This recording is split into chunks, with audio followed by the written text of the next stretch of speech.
સારી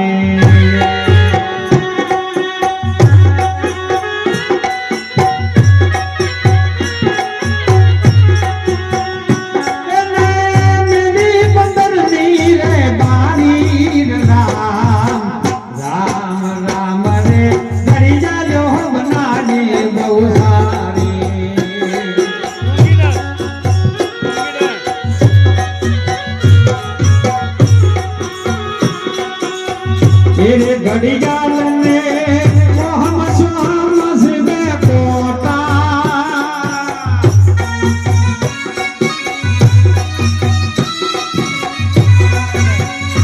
मेरे घड़ियाल ने मोहम सोहम से पोता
घड़ियाल तो भरत हाथ से ऊंची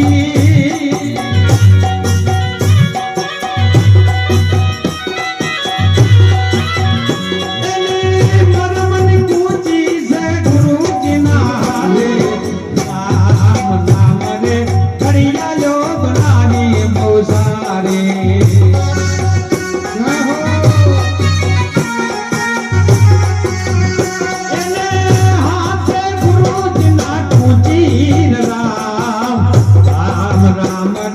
घड़ियालो बनाने मौसारे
ઘડિયાળો બનાવી બહુ હારી, એને મેલી છે 15મી બારી. ઘડિયાળ કેતા પોચ તત્વનું શરીરનું જે બન્યું છે ને એને સમયની અંદર કોટા તાલી રહ્યા. સમય કાળ ગમે તેનો આવશે. જેમ પરીક્ષિતને શ્રાપ આલ્યો તો શિંકી મુનિના દીકરાએ કે 7 દિવસે તારું મૃત્યુ થાય, તો આપણો બધાનું હાથ દાડી મૃત્યુ છે. ચિંતા ન કરતા હોય ને કે બાપુ હાથ દાડે શ્રાપ આલ્યો, પણ રવિ થી મોડી શો મોદી હાથ દાડા છે. ચિયા દાડે થાય એ નક્કી નહીં કેતો, પણ હાથમાં દાડે આપણું થાય નહીં. સર્જન થયું વિસર્જન થાય નહીં. પણ મૃત્યુને સુધારવા માટે પરીક્ષિતે મહેનત કરીને ગુરુના ચરણે જઈને વાત સમજો કે આમાંથી મરવું એવું કોણ છે, જન્મે એવું કોણ છે. હે ગુરુદેવ, એ સુખદેવ મુનિ મને સમજાવો. સુખદેવ મુનિ એમ કીધું કે હાથ દાડે ચો વાત કરી તો 1 મિનિટ મારા હોમો બેહી જા ને, જો તને જન્મવાનું મરવાનો ભેદ બતાવી દઉં. ઓમાં શરીર જન્મે ને શરીર જ મરે. આત્મા તો અમર છે અર્જુન. હે અર્જુન, તો આત્માની ઓળખાણ કર. આત્મા જન્મતો નથી, મરતો નથી, એવું તને આત્મ તત્વનું જ્ઞાન કરાવી દઉં. અને જ્યારે સમજાયું ત્યારે પછી આપણે જો આત્મા સમજાઈ જાય તો આપણે શરીરનો મોહ રહેતો જ નથી. અને એટલામાં હાટે મહાપુરુષો કીધું કે એ રામ રામ, આ ઘડિયાળ્યું બનાવી બહુ હારી, ઓના જેવી બીજી કોઈ ઘડિયાળ નથી. પેલી તો કદાચ શેલ બગડે અમુક ટાઈમે તો નાહી જ આવી પડે, અને તો શેલ બગડે તો રિપેરે થાય એવી છે. પણ સમય કાળમાં વધારે બગડી જાય તો રિપેર નહીં થતી. મેલી છે ઓમાં 15મી બારી. 5 જ્ઞાનેન્દ્રિય છે, 5 કર્મ ઇન્દ્રિય છે, 4 અંતકરણ ઇન્દ્રિય છે. આ 14નું જે છે ને, અને એની ઉપર એક સુરતાની 15મી બારી છે. અને એ બારી જયારે ખુલે ને, ગુરુ મહારાજે કીધું છે ખિડકી ઉપર ફડકી है, ફડકી ઉપર અભય જ્યોત ઉપર એક શૂન્ય है, वहां बसते मोती. હમણાં વાણી નતું કહ્યું, લીલા પીળા મોતીરા એ સંતો ભાઈ લીલા પીળા જોને મોતી રે, એ મારા તખત રે ત્રિવેણી, એ ઉપર મુતો એક જ્યોતિ. સાહેબ લીલન પીળા, આખું શરીર પૃથ્વી જેવું છે એ પીળું છે, પણ મોય ચાલી રહ્યો છે વચ્ચે સ્તંભની અંદર એ પવન છે, એનો રંગ લીલો છે. આ લીલન પીળા છે ને એટલી ગળા વચન રૂપી મોતીમય સુરતાના ધાગામાં પરોઈ લ્યો. શબ્દ પરોઈ લ્યો સાહેબ. શબ્દ પકડીને નથી બેહી રહેવાનો, શબ્દની આગળ જતો રહે. એનું નામ શબ્દાતી. તમે જોજો, તમારા કોટમાં ગમે તમે માળા પહેરતા હોય ને, એટલે માળાના 108 મણકા હોય, પણ આ શેડેથી પરોવીને આ શેડે લાવો ને એટલે 2 શેડા ભેળા થઈ ગયા. અને 2 શેડા જયારે એક મણકામાં આવે એને મેરુ કહે છે. અને મેરુની ઉપર જયારે ગોઠ મારી દે એની શક્તિ છે, એ જ બ્રહ્માણી છે. જયારે શક્તિ પકડાય ને તાણે પેલો પકડાય ને નહીં પકડાય એવો. આ તો પેલે માતા બાતા છે જ નહીં. જેટલે પહોંચ્યા છીએ એમ કે માતા છે જ નહીં. માં ના હોય તમે ક્યાંથી આયા? હમણાં વાત નથી કરી, માયાનું મંડળ રે ચતાવી માં જોગણી, માનું એની સંગે ચર્યું નક્તર હું રહું છું અકેલી. એ પેલા યુગમાં હું તો શંકરના ઘેર પધરાણી, હે પાર્વતી થઈને પૂજારણી. અને એ ટાઈમે ભસ્માસુરને શંકરને મેં લડાયા, અને ભસ્માસુરનો વંશ હું રોડનારી. માયાનું મંડળ મેં રચ્યું માં જોગણી. માનું જે મને મોને એને સંગે ચલું, નહીતર ફરું છું અકેલી. મેં તો આદુ પુરુષ બાવાકી હુચેલી. હે અને એ જો કદાચ પકડાઈ જાય, ગોઠ પકડાઈ જાય તો 108 માળાના મણકાને હાચવીને રાખવા વાળી ગોઠ છે. ને કે મેરુ એકલો કોઈ ના કરી કે છેડાવા છૂટી જાય. અને ગોઠને મારવા વાળો કોણ છે ને, એનો જો કદાચ તમને ભેટો થઈ જાય તો શક્તિ તમારા હાથમાં. અને એ શક્તિ પછી તમે ધારો કોમ કરે ના કેમ કરો સાહેબ. તમારા ભક્તિ ભલીવાર હોય ને, ભક્તિ બહુ પૂર્ણ ભાવથી કરો ને, તો 2 ઈટાળીઓ નાખીને ઉપર સેદુર મેલો ને તો એમાંથી હડમન પેદા થાય. પણ ભક્તિમાં ભલીવાર ના હોય તો આ તો નહીં કરતા, એટલે કે અમાર તો કોઈ ના મેળ પડે. પણ તારી ભક્તિ ભલીવાર ના હે ક્યારે નહીં આવતો હોય તમે ખરા અંતરના ભાવથી બોલાવો ને તો એ ટેમી આવે છે. આવે સાહેબ કેમ ન કોમ કરે. અને અરે ઘડિયાળમાં ઓહમ સોહમના 2 કોટા. તો 2 કોટા છે ને ઝડપ ઝડપ હાલે, પણ કલાક કોટો કોઈ દાડે ઝડપી ના હેડે. હીરો આખો કોટો તમે 84 નું ચક્કર મારીને આવો ને પછી હીરો કોટો આમ કરીને આમ શેટે આવે થોડો કલાક જેવો. અને એ સૂક્ષ્મણાનો છે. તમે જોજો ઘડિયાળમાં જેમ કોટો મિનિટનો ફરીનો આવે ને એમ 1 કલાક થાય તાણે તમારા શરીરમાં મધ્ય કોટો આવે આવે ને આવે, પણ ઓનું આપણે ભાન રાખતા નથી. તો ઘણા મને કે બાપુ આનંદ તો એવું શીખવાડો, એટલે પણ કોઈ શીખવાડવા ના શીખવા બેહવું પડે. તમે તો શીખવા બેહવાનું હોય તો કોરેટેમ ધન તોડતા હોય છે, ક્ષેત્રમ તોડતા હોય, પેશો દુઆમ ધન તોડતો હોય, એ છે ધન લાગે. આખું ચક્કર તમે ઘડિયાળમાં જોજો સાહેબ. ઘડિયાળ કોઈ વૈજ્ઞાનિકો બનાવી કોઈ જૂઠી નથી, પણ જ્યારે મિનિટ કોટો ફરીનો આવે ને એટલે 1 કલાકનો કોટો મેં અને 1 કલાકે તમારી અંદર સૂક્ષ્મના પવન આવે આવે ને આવે. અને સૂક્ષ્મના તો તમારે 9 શ્વાસ આવે મોય. 9 દરવાજાનો 1 શ્વાસ આવે છે, અને 9 શ્વાસ તમે સિદ્ધ કરી લો ને તો 9 કરતા 18 થાય ને 18 કરતા 27 થાય, 27 કરતા 45 હોય. 9 નો ઓકડો તમે જોજો બધી જગ્યાએ. 9 દુના 18, 1 ના 8, 9 થાય. 9 તરી 27, 2 ના 7, 9 થાય. 9 ચોક 36, 6 તરી 9 થાય. 9 પંચા 45, 4 ના 5, 9 થાય. 9 સબ 54, 5 ના 4, 9 થાય. 9 સબ 63, 6 તરી 9 થાય. 9 અઠા 72, 7 ના 2, 9 થાય.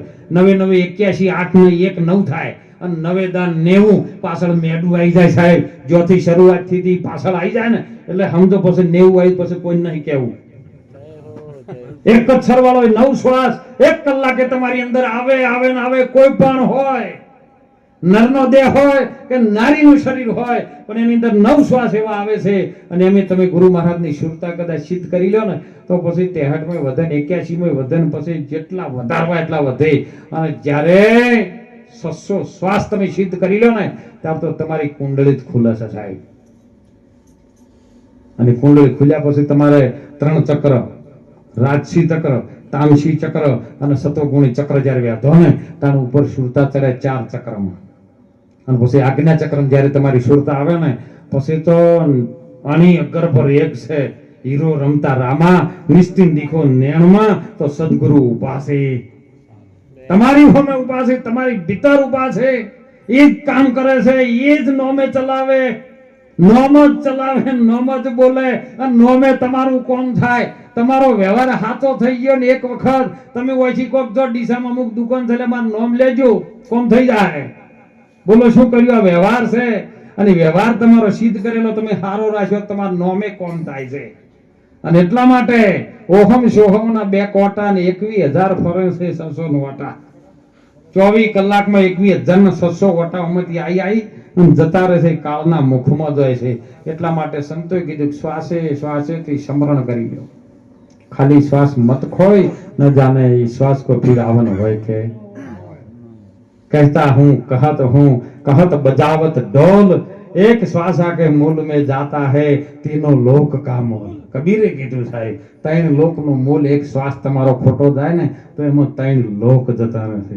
હે એટલે આરે ઘડિયાળ તો 3.5 હાથ છે ઊંચી. પોતપોતાના હાથ તમે હાલ માપવા તો પગની પોનીથી મોડીને ચોટીથી માપો 3.5 હાથ પોતપોતાના તોય. આ જ ઘડિયાળ, બીજી કોઈ ઘડિયાળ નહીં. 3.5 હાથ છે ઊંચી. ઘડિયાળની સદગુરુ પાસે છે કૂંચી. કેમ કે એની અંદર એક બ્રહ્મનું તાળું મારેલું છે. એ તાળું ગુરુ વગર ખુલે એવો. એ લાખા લાવો રે કૂંચીને તાળા ખોલીએ, પણ કૂંચી પડી છે મારા સદગુરુને દ્વાર. એ લાખા ગુરુજી આવે તો તાળા ઉગડે. લાખા કાશી રે નગરના એ ચોકમાં લખ આવે ને લખ જાય, પણ લાખા તને નોમનો નેઠો કોઈ નહીં દિયે. હે લાખા લખ આવે ને લખ જોઈશું માં. 24 કલાકમાં શ્વાસ આવે છે ને જાય છે ને એમાં તો લાખો જીવાતો આમ જાય, લાખો રજકણો આમ જાય, શ્વેતકણો આમ જાય છે. એમાં લાખો આવે પણ તને નોમનું ખબર કોઈ નહીં આલે. માટે ગુરુના ચરણે જઈ અને ગુરુની કુંચી અગમની લઈ રહે ઈ અગમની ખબર નથી ભેદ પડ્યો છે શાસ્ત્રોનો વેદનો પુરાણનો ગીતા ભાગવત રામાયણનો ભેદ જે પડ્યો છે ને અરે તારા શરીરનો ભેદ જે પડ્યો છે એ ગુરુના વચનમાં પડ્યો છે વચનમાં એ વસ્તુ છે પરિપૂર્ણ પાનબાઈ વચન છે ભક્તિનું અંગ ગંગા સતી પાનબાઈને એમ કરીને સમજાવે કરજો કોક વચન વાળાનો વચનથી જો હાલતો હોય ને એનો સંગ કરજો નકર તો વચન ચૂકી ગયેલો હોય ને તો દાડે 84 દાહે દાહે ને 84 ના ચક્કરમાં જો ન જવું હોય તો ગુરુ મહારાજના શ્વાસે શ્વાસે વચનમાં વિશ્વાસ રાખજો સાહેબ આ ઘડિયાળ છે 3.5 હાથ ઊંચી અને એને સદગુરુના હાથમાં છે કોચી આ ઘડિયાળ તમે જ્ઞાનના ગુંજામ રાખો અને તમે સમજીને મુક્તિ ફળ માંગો બીજું જોઈ ગીજું નહીં અને જ્ઞાન રૂપી ગીજું અને જ્ઞાન રૂપી ગીજામની અંદર આ ગુરુ મહારાજની કોચી છે ને એટલે ખૂબ ભજન કરજો સાહેબ પાઈઓ થી હું તો કહું